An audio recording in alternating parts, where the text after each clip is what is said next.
Today we're comparing the scale of 6 of the world's most destructive nuclear bombs, including one so devastating it was deemed too risky to use.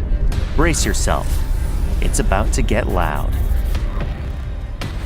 Starting off, we have the 15-kiloton bomb that the US dropped on Hiroshima in 1945. Little Boy caused the deaths of around 80,000 people and exposed tens of thousands more to high levels of radiation. It gets worse. The temperature near the blast site in Hiroshima reached 300,000 degrees Celsius. For perspective, that's about 300 times hotter than the temperature bodies are cremated at. Sounds horrifying, right? Well, we're just getting started. In 2017, North Korea detonated a nuclear bomb 16 times more powerful than the one that devastated Hiroshima. The nuke is said to have weighed in around 250 kilotons-ish.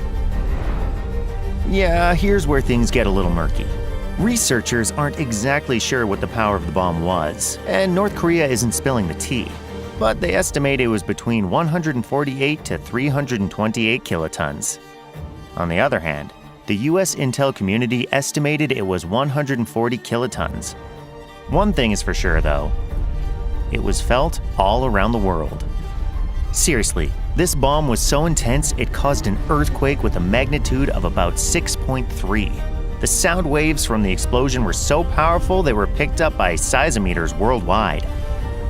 Up next is one of the most powerful bombs in the US's arsenal, the B-83.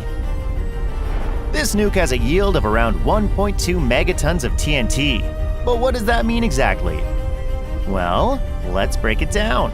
You don't need to be a nuclear physicist to know you want to be far away from one of these. Once it hits, it'll create blast waves with a force of about 180 metric tons and wind speeds of 255 kilometers an hour within a 6-kilometer radius. If you were within about a 21-kilometer radius, you'd experience flash blindness. Within an 8-kilometer circle, you'd get third-degree burns, where your body tissue gets blistered and then destroyed.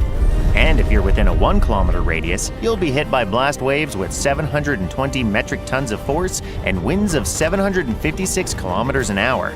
Medically speaking, it's gonna suck. There are about 650 B-83s in active service. So that's comforting. Next up, Castle Bravo. The biggest nuclear bomb ever tested by the US. It packed a punch of around 15 megatons and caused an explosion 2.5 times more devastating than researchers anticipated. And this was obviously a problem. Yeah, this bomb was 1,000 times more powerful than the one dropped on Hiroshima.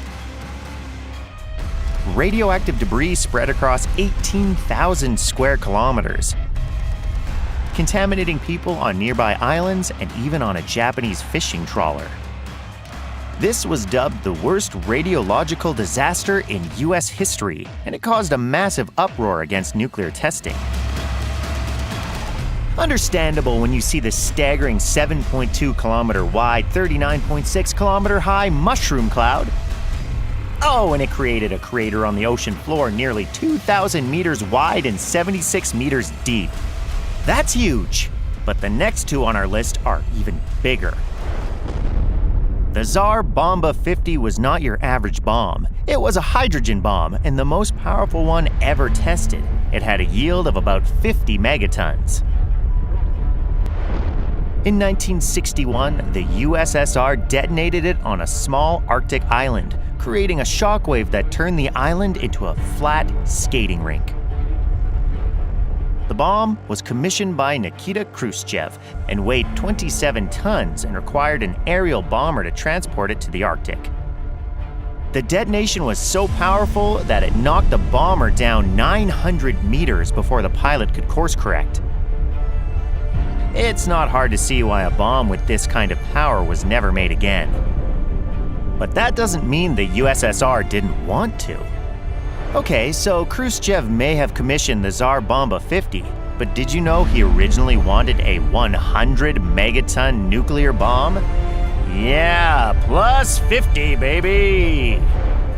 The plan was to create a 3-layered bomb, with uranium layers separating each stage. But testing the bomb was too…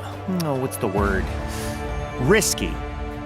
Even Soviet physicists were worried the bomb would cover the whole north of the USSR with a massive cloud of radioactive fallout. And if that wasn't enough, the bomb was too heavy. So heavy it couldn't be placed on a missile or strapped to any plane. And even if it could have, it would have taken a crazy amount of fuel to get to the target and fly away safely, making it a one-way trip for any pilot. How long do you have to wait inside while hiding from nuclear fallout? Find out here on How to Survive.